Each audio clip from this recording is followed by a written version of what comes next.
Je reçois souvent des demandes de consultation en lien avec la question amoureuse, la question du couple, et souvent on me formule la question de cette manière.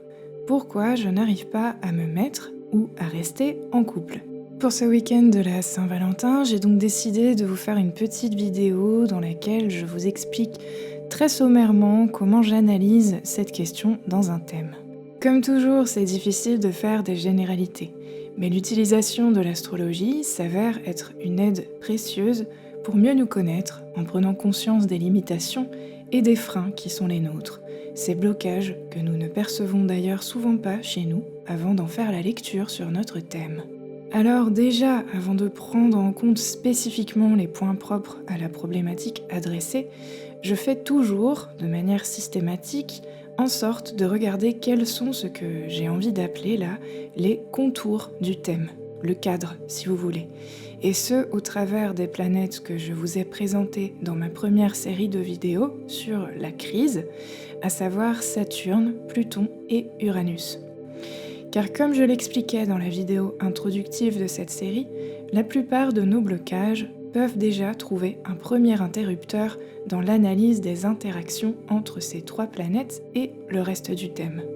Pour moi, il est donc essentiel de repérer où elles se trouvent et d'apprendre à bien les connaître, car c'est grâce à elles, à mon sens, que l'on obtient le plus d'outils pour s'accepter et faire avec notre singularité. Concernant spécifiquement la question amoureuse maintenant, on entend souvent dire que le signe qui se trouve au niveau du descendant, c'est-à-dire le signe qui s'oppose à votre ascendant en fait, serait celui par lequel on serait généralement le plus attiré, car il viendrait en quelque sorte nous compléter. Bon, je me méfie de ces petites recettes toutes faites parce qu'il suffit d'un placement planétaire dans votre maison 7 pour venir totalement invalider cela. Par exemple, une planète qui a l'énergie opposée au signe de votre maison 7 va plutôt vous rendre attiré par des personnes chargées par cette énergie, justement, que par celle du signe en question. Donc attention à ces petites règles que l'on a tendance à entendre et qui en fin de compte nous enferment dans des cases et nous empêchent, là encore, de prendre en compte l'ensemble de notre thème. Souvent, on recherche des réponses rapides, faciles à appliquer et qui ne nous font pas trop réfléchir. Là où vraiment analyser un thème, cela demande un minimum de rigueur, sinon on a vite fait de dire n'importe quoi. Pour ma part, typiquement, lorsque je me retrouve à faire une analyse de thème en lien avec le domaine amoureux, quasiment systématiquement, et sauf si la disposition du thème d'emblée m'indique un frein très parlant concernant cette question, j'analyse les positions vénusiennes et martiennes en lien avec cet axe maison 1, maison 7, c'est-à-dire ascendant, descendant, et l'axe balance-bélier. Déjà, rien qu'avec ça, assez traditionnellement, on peut trouver pas mal d'éléments à fouiller. À cela, on va ajouter l'analyse de la maison 5, qui vient également donner des informations sur notre manière de nous amuser, et souvent en fait d'entrer en relation amoureuse. Et puis de la maison 8, qui nous donnera potentiellement là aussi des indications un peu plus intimes, donc sur la sexualité, mais aussi sur des notions un peu plus obscures parfois, comme la possessivité, la jalousie, qui peuvent rentrer en jeu dans les relations amoureuses. L'ensemble de ces éléments, bien entendu, sera à comprendre par le biais de la position solaire, qui change toujours la couleur de l'éclairage propre à chaque thème. On dit aussi souvent que le Soleil et Mars donnent des indications sur le type d'homme que l'on recherche, qui nous attire, qui nous plaît, là où la Lune et Vénus donnent des indications sur le type de femme que l'on recherche, nous attire et nous plaît. Bon, ça reste là aussi des formules mathématiques un peu trop faciles à mon sens, d'autant plus que ça serait dommage de ne chercher que des personnes qui correspondent à ces critères et prendre le risque de passer à côté d'une rencontre totalement désarçonnante et enrichissante pour soi. En tout cas, Vénus va nous donner des indications sur notre manière d'être en relation, notre manière de concevoir l'amour aussi, la séduction, la tendresse, les attentes en fait que nous avons plus ou moins consciemment de cette sphère de notre vie. Mars, quant à lui, donnera des indications plus en lien avec nos instincts, donc presque le niveau biologique qui prend place lors d'une rencontre amoureuse, nos besoins primaires, presque bestiaux, et donc évidemment cela permet très souvent d'établir une première analyse de la vie intime du consultant et des éventuels blocages ou problématiques en lien avec sa sexualité notamment. Pluton complétera évidemment cette lecture. La Lune aussi donne des indications quant à notre manière d'aimer, notre manière de prendre soin de l'autre, d'être attentif et attentive à nos émotions, nos ressentis et donc à notre désir. Examiner les liens entre la Lune, Mars et Vénus peut donc s'avérer très intéressant et révélateur. Concernant la maison 5, souvent je regarde en premier lieu dans quel signe se trouve sa cuspide pour en connaître la planète maîtresse. Cela permet de compléter la lecture que l'on aura fait avec la planète Mars, car cette maison permet également de démontrer ce qui vous attire instinctivement, irrésistiblement même, j'ai envie de dire, chez quelqu'un. Il y a quelque chose là aussi d'un peu bestial, d'animal avec cette maison 5, contrairement à la maison 7 qui généralement dépeint plutôt notre manière de nous engager d'un point de vue officiel. C'est pour ça d'ailleurs qu'on dit que c'est la maison du mariage. Et puis à la maison 8 qui va montrer le point auquel vous êtes attaché profondément à la personne, au-delà donc de l'attraction physique et des aspects plus officiels. Donc dans une étude comparative, c'est-à-dire en superposant le thème de deux personnes, ce sera intéressant de regarder si l'on a plutôt une emphase mise sur la maison 5, la maison 7 ou la maison 8. En gros, est-ce qu'il y a des chances que votre histoire soit sérieuse ou est-ce que c'est juste une histoire pulsionnelle ? Bon, je fais un immense raccourci, mais ça pourra déjà vous donner quelques pistes d'analyse. Par ailleurs, en regardant où se trouvent les planètes maîtresses de ces maisons dans le thème, on peut observer les transits actuels pour voir dans quelle période se trouve le consultant. Est-ce une période propice aux rencontres, par exemple ? L'astrologie peut nous donner quelques clés à ce niveau, donc ça peut être intéressant à regarder, pourquoi pas. Souvent, j'observe en effet que les transits de Jupiter sont très propices à la rencontre amoureuse. Quand Jupiter transite l'une des maisons dont on a parlé plus haut, mais aussi et surtout d'ailleurs quand il se trouve en aspect avec l'une des planètes maîtresses de ces maisons. Mais ceci est un exemple parmi d'autres. Encore une fois, rien ne peut être gravé dans le marbre et tout dépend du thème en question.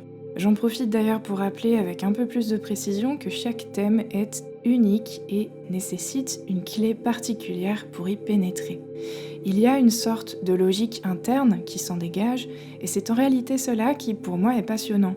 Essayer de comprendre comment le thème de cette personne précise fonctionne, comment les interactions ont lieu ici spécifiquement et quelle est l'image que je peux en dépeindre au travers de l'outil du langage avec les mots. Dans le cas de la question amoureuse, j'essaie donc de trouver la clé de lecture qui me permette de comprendre le fonctionnement relationnel du consultant, ce qui vient l'aider en tout cas dans cette sphère de sa vie, tout comme ce qui vient le bloquer, le former, le tester. Dans une moindre mesure, la position de Lilith peut aussi être assez révélatrice, et ce à plusieurs niveaux. Je ferai plus tard sans doute une ou plusieurs vidéos sur Lilith que j'ai toujours trouvée passionnante à plein d'égards. Mais là aussi, en faire des descriptions générales est un exercice assez périlleux car son énergie ne se révèle qu'en ayant accès à l'ensemble des autres placements et surtout par le biais, bien sûr, des aspects qu'elle forme avec les autres planètes, astéroïdes et luminaires. Pour rester sur des choses un peu moins connues, le Vertex ou encore certains astéroïdes comme Junon pourront être très parlants en fonction des aspects qu'ils forment avec le reste du thème et les éléments dont j'ai fait mention tout à l'heure. Le Vertex, par exemple, dans le cas de la synastrie, se trouve assez souvent sur une position forte chez les personnes à haute compatibilité amoureuse, on va dire, donc par exemple sur l'ascendant, le milieu du ciel, le descendant, mais aussi du coup le Soleil, Vénus, Mars, etc. De la même manière, Neptune aussi peut être assez intéressante à observer, pas spécialement par sa position puisque c'est une planète extrêmement lente et de fait son positionnement est toujours générationnel, mais surtout au niveau des aspects qu'elle forme avec le reste du thème et surtout, vous l'aurez compris, avec les planètes et points du thème dont j'ai fait mention plus haut. Alors j'ai hésité à vous faire une vidéo avec quelques indications supplémentaires, plus descriptives, mais je ne préfère pas m'adonner à cet exercice car vraiment, je sais, j'insiste, mais je ne peux pas faire autrement. Sans l'accès à un thème dans son entier, on ne peut vraiment pas dire grand-chose si ce n'est tomber dans de la caricature et puis parfois risquer de faire passer l'auditeur à côté d'une subtilité tout à fait particulière chez lui. Et mon but n'est vraiment pas de faire le plus de vues possible, mais plutôt de vous aider à un peu mieux comprendre les fondements de cet outil absolument révélateur pour soi qu'est l'astrologie. Une fois ma série de vidéos sur l'ascendant terminée, je compte mettre en ligne une série sur les planètes personnelles, et donc sur Vénus, Mars, la Lune, etc. J'ai plusieurs autres idées de séries en tête, dont une sur les nœuds lunaires, que je trépigne d'impatience à préparer, mais je préfère placer les bases en premier lieu. Il m'apparaît important de faire le tour des généralités et contours d'un thème avant de partir sur des notions et aspects, on va dire, plus spécifiques.